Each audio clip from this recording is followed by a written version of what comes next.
Doctor ইউনূসের কাছে যে নারী সংস্কার কমিশন যে প্রস্তাব করেছে, এই প্রস্তাব সম্পূর্ণভাবে বাতিল করতে হবে এবং হেফাজতের যে মিথ্যা মামলা হয়েছে সবগুলোকে প্রত্যাহার করতে হবে এবং ভারত ফিলিস্তিন যে পরিমাণ মুসলমানদের হত্যা হচ্ছে, ওই হত্যার কারণে বাংলাদেশ থেকে তীব্র নিন্দা জানাতে হবে।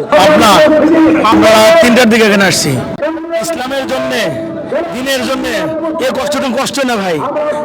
5 মে 7 সপ্তাহে আমরা এখানে উপস্থিত হয়েছি, সেখানে আমার ভাই আমি নিজের চোখে মৃত্যু দেখেছি। আবার ইসলাম যে আইন করতেছে নারীবাদীরা, এরা যে কার্যক্রম শুরু করছে, এটা যদি বাস্তবায়ন করে, এটা এদের সাধারণ কর্মসূচি যদি এটা সরকার বাস্তবায়ন করে, এর চেয়ে কঠিনতম কঠিন কর্মসূচি পালন করা হবে। সেখানে যদি আমাদের কাপড় পরে আসতে হয়, এটা শহীদ হতে হয়, আমরা নির্দ্বিধায় পালন করি ইনশাআল্লাহ। আলহামদুলিল্লাহ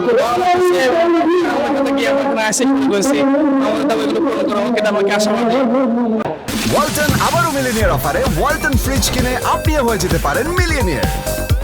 মিলিনিয়ার ছড়াছড়ি দেশ জুড়ে, এটা শুধু ওয়ালটেনই পারে।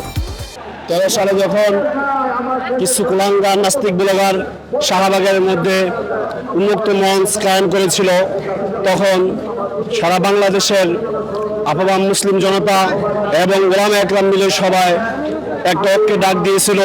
সেখানে হেফাজতে ইসলামের আন্দোলনে লাখো লাখো মানুষের উপস্থিতিতে ঢাকার আনাজ কানাজ সব জায়গায় মুখরিত হয়েছিল। তাদের সেই আন্দোলনের ডাকে সেই শাহবাগের কুলাঙ্গারদের লাল মঞ্চ ভেঙে তছনছ হয়ে গেছে। সেই বাংলার মুসলিম জনতা আজ আবার দেখেছে, আমরা ভাবতেছিলাম নাকে তেল দিয়ে ঘুমিয়ে পারবো, কিন্তু দেখলাম সেই নাস্তিক কুলাঙ্গারদের কিছু চাও বাচ্চা এখনো দুনিয়াতে রয়ে গেছে। তারা আবার সেই কোরআন সুন্নাহ বিরোধী ন্যায় নীতিমালা কায়েম করার লক্ষ্যে আমাদের প্রধান উপদেষ্টা ডক্টর ইউনূস সাহেবকে সরল মনা ভেবে তার কাছে সেই উপস্থাপনা পেশ করেছি। আমরা আজকেই সেই ঢাকার ঐতিহ্যবাহী সরোয়ার্দী উদ্যানে সেই হেফাজতে ইসলামের সেই কৃতি সন্তানেরা, বাংলার লাখ কোটি মুসলমান আজ এখানে একত্রিত হয়েছে, তাদেরকে সেই প্রতিবাদ করার লক্ষ্যে। এজন্য আমি সেই সুদূর শিবচর মাদারীপুর থেকে এখানে এসেছি। আমরা আসছি শিবচর মাদারীপুর থেকে হেফাজতের আজকের যে নারী নীতিমালা সংস্কারের সমাবেশে এই ডাকে আমরা সারাদিন শিবচর থানা থেকে প্রায় 40টা বাস এখানে আসছি। আমরা যে ইসলাম কখনোই এই নারীর যে সমান অধিকার, এটা না মানে ন্যায্য অধিকার, যে নারীদের প্রাপ্য যেটা, সেটা ইসলাম অবশ্যই দিয়েছে, দিবে। যে বর্তমান আমাদের উপদেষ্টা ইউনূস কাছে যে স্মারকলিপি দেওয়া হয়েছে, আসলে এটা কোরআন হাদিসের বিরোধী, এটা আমরা মানি না, এটার বিপক্ষেই আজকের এই সমাবেশ। আমাদের এই সমাবেশটা অনেক সুন্দর একটা সফলভাবে সমাবেশ হইতেছে, এটা আল্লাহ তাআলার কাছে অনেক শুকরিয়া। এটা হচ্ছে ডক্টর ইউনূস সাহেব অনেক বুদ্ধিমান একজন ব্যক্তি, তিনি সারা অলরাউন্ডার, তিনি নোবেল বিজয়ী। আমি তার উপরে আশাবাদী, তিনি যে নারী সংস্কার আছে সেটা যেন প্রত্যাখ্যান করেন।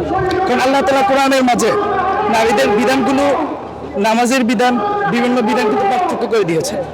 যেমন আল্লাহ তাআলা কোরআন কারিমে বলেন জিনার ব্যাপারে, আয-যানিয়াতু ওয়াজ-যানি ফাজরিদু কুল্লা ওয়াহিদিন মিনহুমা বিআতা জালদা।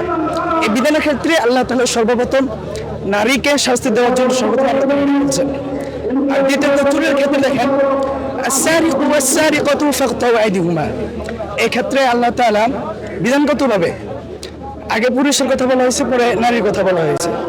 এজন্য অবশ্যই ইসলামে আমরা সমর্থন করি, নারীর অবশ্যই মর্যাদা আছে, এটা রাসূল কারীম সাল্লাল্লাহু আলাইহি সাল্লাম বলে গিয়েছেন, আমরা নারীকে অত্যন্ত সম্মান করি।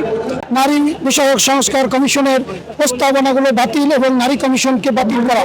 আপনারা জানেন, অন্তর্বর্তীকালীন সরকার ক্ষমতায় আসার পরে 12টি সংস্কার কমিশন করেছেন, তার মধ্যে একটি নারী বিষয়ক সংস্কার কমিশন।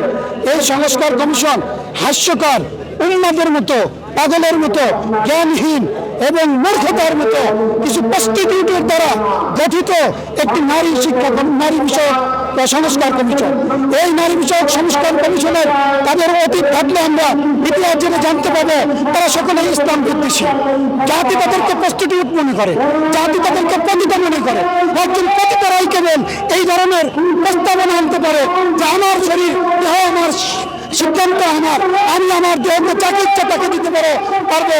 আলাল ইলান সাধারণভাবে একজন পতিতাই কেবল এই ধরনের দাবি উঠাতে পারে।